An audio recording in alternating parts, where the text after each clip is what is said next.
Good morning, Iligan! Good morning, MSU-IIT! Yes, niya paghihapon mi sa ilahang bahay alumni nga hostel. Oo, we're getting ready na para magbiyahe again, going to Zamboanga del Norte. So before mi mo adto sa dakat, na aming first destination. Ang among first destination ang usa sa highly recommended yun nga tourist spot sa mga taga Zamboanga del Norte, ang Manuel Resort. Yes, inyo nang makita later pag abot nato dito unya. Okay, so for now, mag-tour sa ta diri sa MSU-IIT. So, mauni ang among front view diri sa among hostel. Ayan, lingaw kay si baby. Numaon ang among mga pictures inside the hostel. Syempre, before mi manggawas, nasa tay mga picture-picture, handumanan. Ayun, tuwa na. Ready na mi, manglakaw na. Nanghakot na mi sa among mga gamit. And si baby ang last na mong hakuton. Diba, dako kaayo og help yun ang high chair. Kay mapuyo gyud si baby, kay kung wala pa ning high chair, ay nako, tuwa na, nagdagandagan na ni amo ang gamay nga dalaga. So yes, again, mauni siya ang front view sa among hostel. Ayan, and later ato nang makita paggawas na nato. Okay, naa na mi silang lobby. Mauni ang amo ang picture ginagmay nga documentation before mi mo larga mohawa sa ilang hostel. Kay abot lang kahagkano sa na po mi makabalik dinhi. O di ba? Ayan, mo na ilang chandelier in the morning, unya kuan di ay makitaan gyud di ay ang gawas, ang outdoor pag hayag, di ba? Gwapa kaayo. So, ayan, TikTok again. Mo na pud na ang amo ang TikTok in front sa bahay alumni para na ami kuan handumanan. Ayan. And of course, pictorial. Dili yun na angay kalimtan. Kay, wata kabalo. Kano sana punta makabalik din, Uy, anyway, sa tanan nga mga alumni sa MSU-IIT, better visit this place. Nice kaayo ang inyong bahay alumni. Okay, nilarga na gyud mi. So, mo na ang mga buildings next to bahay alumni. Naapo din na sila dorm. Supposedly sa dorm Manila. Murag kana man yata to nga dorm or somewhere unahan pa. Pero punuan na tungod kay graduation week ani sa MSU-IIT. So, proceed ta dito sa center. Katabitang naay dako kaayo nga MSU-IIT. Ayan, para maka picture ta dito. Okay, so just enjoy the view. Dagko kilang mga buildings, no? Mga tagas kay ba? Mga state of the art ang ilang mga buildings. Ayan, diha pod ang ilahang tawag ani kato ilang gym katong diri sa kilid kana atubangan gi-construct pa nga building. Nakalimot ko unsay tawag ana nila, unsa na siya nga building. Pero gitour na mi ana kagabi ni Dr. Martinez, a friend of mine.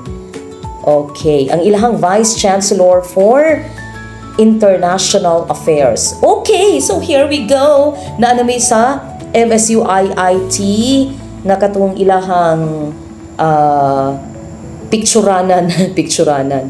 Okay, naapagida sila yung mga kuan diha, no? Gituyok ta mo din dapita. Ayun. So, mo na ni ang amo ang gamay nga documentation again. Thanks to Angela, my sister, sa pag-document aning amo ang pictorial dinhing dapita. So, just enjoy the view. Mo na ni siya ang some of the beauties nga naa ang MSU-IIT. Kaya wala mo na muna nalibot tanan. Tungod lagi kay pauli naman mi. So kung unsa na lang ang among ma-capture. That's in front sa ilahang gym. Ang ila daing gym bitaw kay air condition. No, grabe. Astig kaayo, no. Sana all. Sana all magitaan ang gym nila kay kuan naka aircon.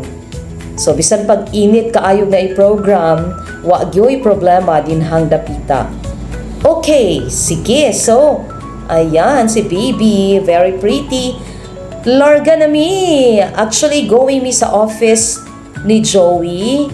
Ang kato akong friend lagi no nga maoy nag-accommodate sa amua. So mani siya ang ilang College of Engineering and Technology, as you can see.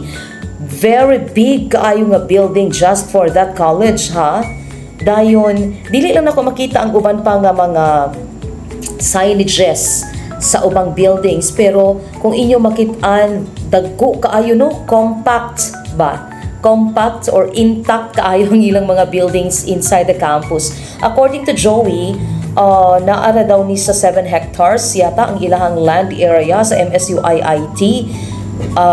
Gamay pero compact, no? Dagko kay ilang mga buildings, tagas kaayo unsa ni siya, CBAA, Accountancy, College of Business and Management, College of Business Administration and Accountancy ang tawag sa ilaha.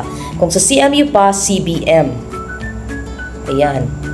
So, going na mi sa iyang office, kay magdungan mi iyahaming guidan paingon sa Pinyan, Zamboanga del Norte. Kay first time magud namo dito sa Pinyan, and lahi daw siya nga dalan. It so happened nga naa iyang brother ni Joey, so sila ang among tour guide. I mean pug kay kamuuli sila og Dapitan City.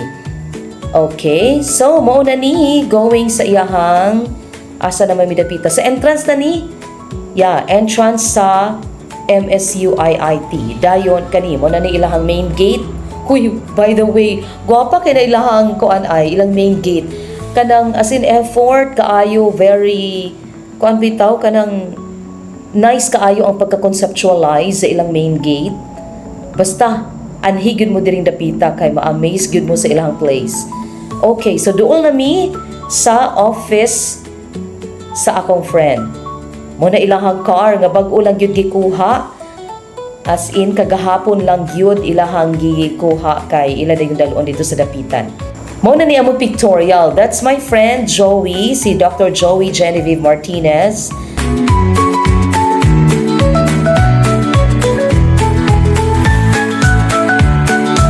Ayan, so pagawas na mi sa ilang campus, and we will be giving you a glimpse of our travel going to Pinyan, Zamboanga del Norte. Dito sa Manuel Resort, ug ma-amaze. Dungan ta nga ma-amaze. Kung unsa ang itsura ditong dapita. Okay? So, for now, I have to say bye-bye. Kay pagawas na mi sa ilahang gate sa MSU-IIT. Ayan, bye-bye for now, MSU-IIT. We'll be back soon.